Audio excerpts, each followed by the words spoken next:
Fitment, it's in our damn name. There's so many different styles from slam, tucked, poke, flush, hella flush, demon, camber, static, bagged. I've heard it all, and even some words thrown in there that I've never heard before. Well, today we're going to talk about some of the most popular styles of fitment we see, and you can decide which one you like best, and maybe learn a thing or two about one you maybe stayed away from or you thought was stupid. Well, guess what? It's not. The good news is that any fitment you're going for, we can help you out over at fitmentindustries.com. From BC Racing to AirLift to Work, Volk, Inovia, Rotiform, Michelin, Continental, and more, we can get you your dream setup, I guarantee it. Not only that, but we're even giving away a set of AirLift Performance 3-piece suspension, so make sure to check out the website, get entered to win, and donate towards a great cause. But let's dive into this.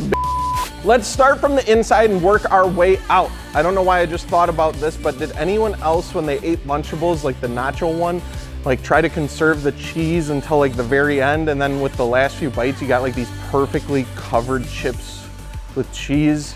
Or like the same thing with those like pretzel and cheese stick things. Anyone? All right, so I just want to make sure I'm not the only one. I can't be the only one. Speaking of that, tucked. So what the is tuck? I think sometimes this can be looked at as people who bought the wrong size wheels, but I promise you this can be done right and look damn good. A tuck setup is when you see the entire wheel, not rim, the wheel, entire wheel and tire tucked behind the fender. Now, like I said earlier, sometimes this is done on accident by ordering wheels with too high of an offset or too narrow for your car. Don't do that. That's not what we're talking about. Use the damn gallery. But when tucked is specifically gone after, the wheel and tire just fits behind the fender. Ooh. It can look so good and is the best way to get your car kissy-kissy with the pavement. I think that's the best part of a tuck setup. You're literally like as low as you can possibly go. You're going to see a ton of this with air suspension setups, but a few of you crazy with static setups will occasionally do this too. But that's kind of the nice part. With a tuck setup, you're typically not rubbing your tire on anything since it's in the wheel well. Well, that's if you do it right. Please, for the love of God, just roll your fenders and do it the right way. And do it before your wheels come. Don't let your wheels roll your fenders for you. That's how bacon's made. Ever see some wavy, crispy fenders? That's called bacon, and you don't want that bacon. You want pig bacon.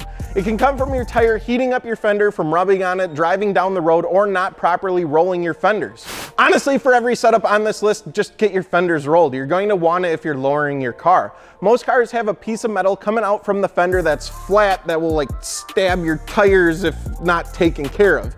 By applying some heat and using a roller, you can slowly bend that flap up so you have way more room for activities.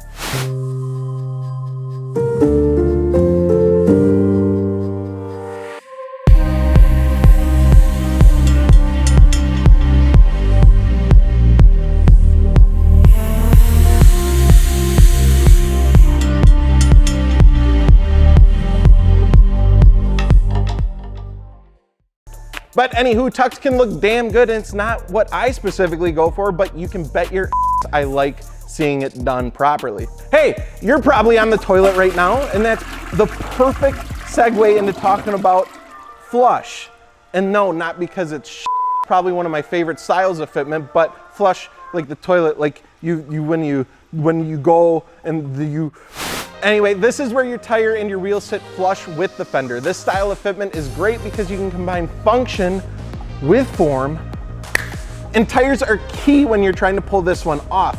Well, I mean, your wheel width and offset is always important too, but your tire size can really just put the chef's kiss on this one. A nice flush setup should have a nice set of meats on the wheels to really fill out the wheel well, but be careful with this one. If you're riding pretty low, you might want to turn your coilovers on more of the stiff side to avoid popping your fender on a random big crater in the earth, aka the roads that we all drive on. The flush setup is what I'm going for on my personal car. I personally like the idea of being lowered enough to still look good, but functional enough so I can cross the tail of the dragon off my damn bucket list. I still need to do it. It's driving me crazy. Doesn't mean I don't like slam cars, because I absolutely do. Just want to switch it up with this build. Flush can look good literally on any build. Euro, JDM, domestic, KDM, anything. It's one of the most universally good looking styles of fitment. Just make sure you do it right or you'll be tucking or poking. We're going for flush on this one.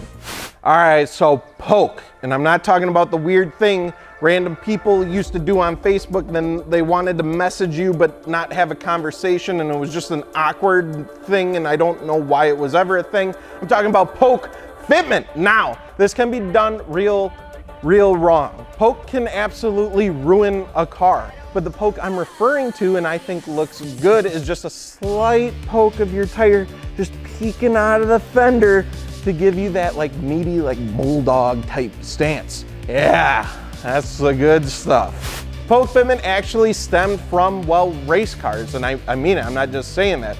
Race cars since the dawn of time, whether they were on the drag strip or on the track, they were trying to fit the most meat on the wheel as they possibly could, which would usually result in the tire poking out a little bit. Now, obviously everyone enjoys fast cars, so you started to see this look translate over to street cars, and it wasn't just those young kids trying to hop on the latest trend either. Take a look at any muscle car out there nowadays. Well, what's left of them. Staggered setups with the rear tires generally poking out a bit stem from those drag cars with big old drag radials on the back that just filled out that wheel. On the other side of it, our boy Trey here has an STI sitting with a bit of poke that looks really good when it's not blown up. Now, there's definitely extreme cases of poke, and those, well, those just aren't my cup of cake.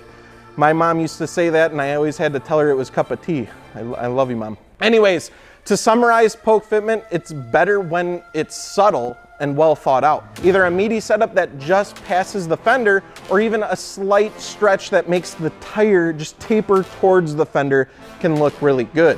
For this last one, I'm going to just combine a few of the terms that are thrown around. So we have stance, cambered out, hella flush, fender to lip fitment, etc. But it's generally referred to as cars that are slammed. Hella flush means you're slammed, but generally have a bit of camber to line the rim of your wheel up to the fender and go for that fender to lip fitment that I just really enjoy. If you want me to be honest here, this is one of the hardest fitments to do right. I aired out and buckled my rear fender on my Focus ST. Listen, I had it figured out. It was lining up perfect, and I don't know what happened because I aired out on the setup 100 times without an issue. And I aired out one night in my garage on a perfectly level concrete floor, and for whatever reason, my wheels were just like, hey, yo, you, and it caught on the tire, and then the fender just folded. Don't do that. That's not a good time, especially when the rear fender is like a whole part of the car. You can't just replace the, anyways.